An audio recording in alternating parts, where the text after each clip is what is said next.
Oi pessoal, tudo bom? Aqui quem fala é o professor Paulo Vitor para mais uma aula de geografia. E nessa semana, o nosso objeto de conhecimento vai abordar a economia da América Latina.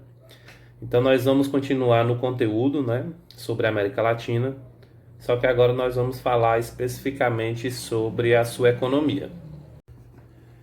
Então, pessoal, tratando sobre esse assunto, a economia da América Latina, ela é formada por países com diferentes níveis de desenvolvimento econômico, certo? Enquanto existem países como o Brasil, México e Argentina, que são as nona, 15ª e 21ª economia do mundo, respectivamente, e que possuem um relativo desenvolvimento industrial, existem outros países latino-americanos, como Haiti e a Nicarágua, onde a economia está entre as menos expressivas do mundo, certo? Então nós temos esses dois lados nessa região. Então, como a gente pode observar, o Brasil, o México e a Argentina são importantes para a geração de riqueza na América Latina. Esses três países juntos são responsáveis pela produção de aproximadamente 65% do PIB latino-americano, certo? O Produto Interno Bruto da América Latina. E embora existam diferenças quanto ao nível de desenvolvimento econômico entre os países latino-americanos, alguns aspectos atribuem certa identidade a eles.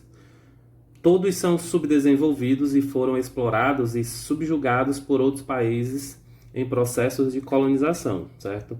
Então, independentemente do nível de desenvolvimento desses países, todos são subdesenvolvidos, até mesmo o Brasil, a Argentina e o México, que se destacam no nível de industrialização. Esses também são subdesenvolvidos, assim como todos os países da América Latina. Esses países apresentam uma economia instável, certo? Suscetível a crises econômicas periódicas, o que aumenta a dependência econômica e tecnológica em relação aos países desenvolvidos. Um bom exemplo dessa situação foi a pandemia, que os países que mais sentiram foi aqueles subdesenvolvidos, ou seja, os mais pobres.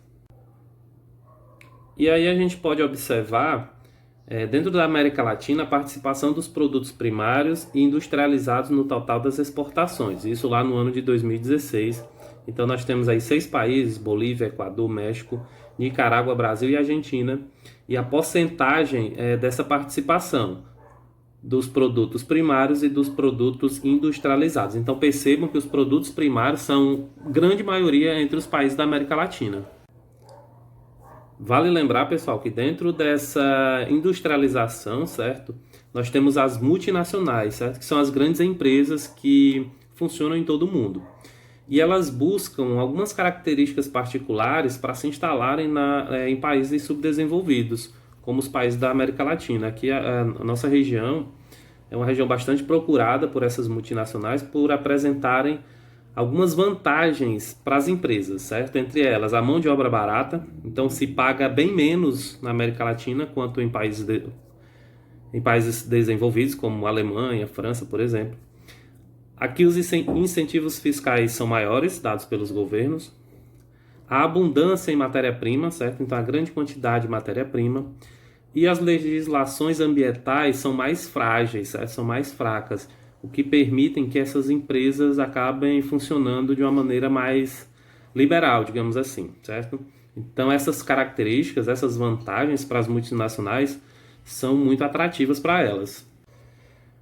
E atualmente, apesar de alguns países da América Latina participarem da Divisão Internacional do Trabalho, com a exportação de produtos industrializados, ainda é grande a importação de gêneros de elevada tecnologia, fabricados nos países desenvolvidos, certo? Então, aquele quadrinho que eu mostrei com alguns países trata bem essa situação.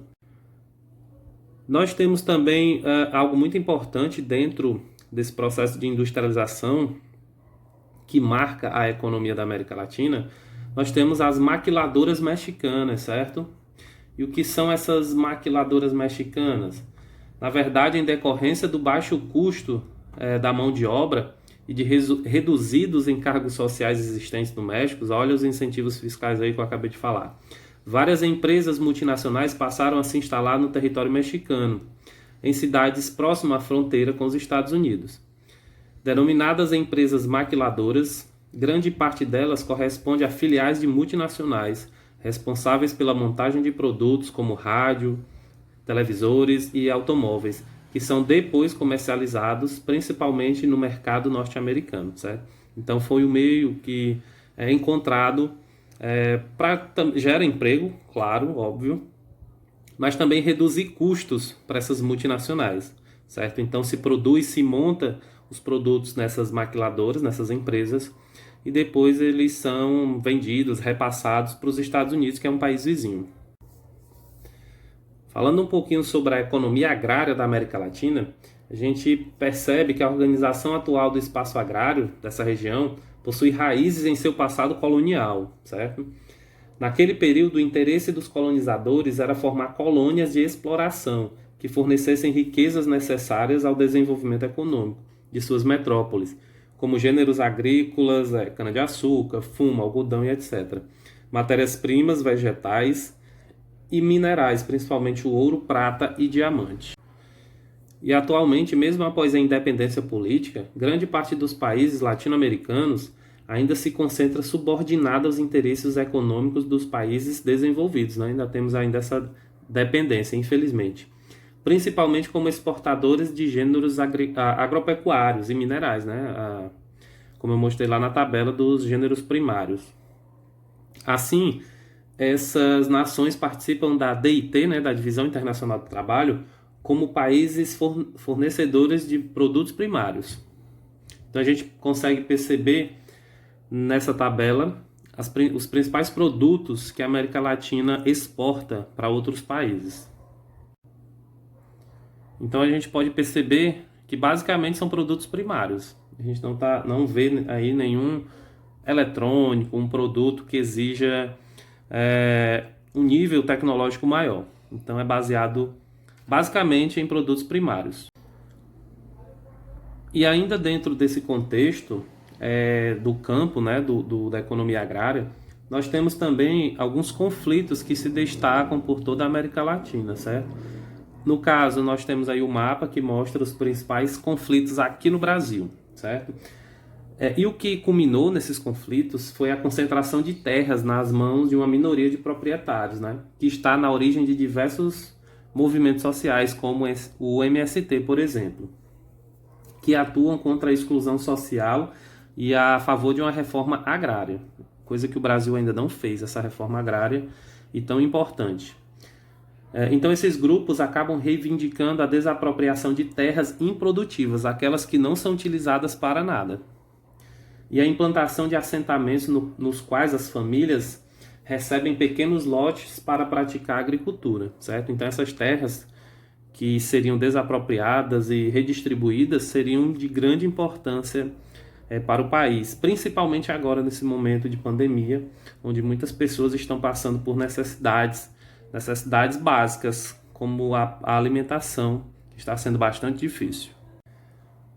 E para a gente finalizar, pessoal, aí tem um mapa sobre os recursos minerais e energéticos presentes aqui na América Latina, certo? Então a gente consegue ver aí petróleo, gás, bauxita, carvão, o ouro, o ferro, que são produtos extremamente importantes, né? Que boa parte já foi levada da América Latina para os países europeus desde a época das colonizações, mas que ainda possuem grandes reservas aqui, certo?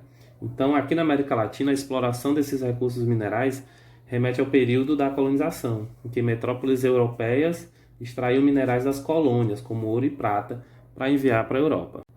E a título de conhecimento, atualmente o Brasil é o terceiro produtor mundial de ferro, certo? O país se destaca ainda na produção de bauxita, que se produz o alumínio, o manganês e o petróleo.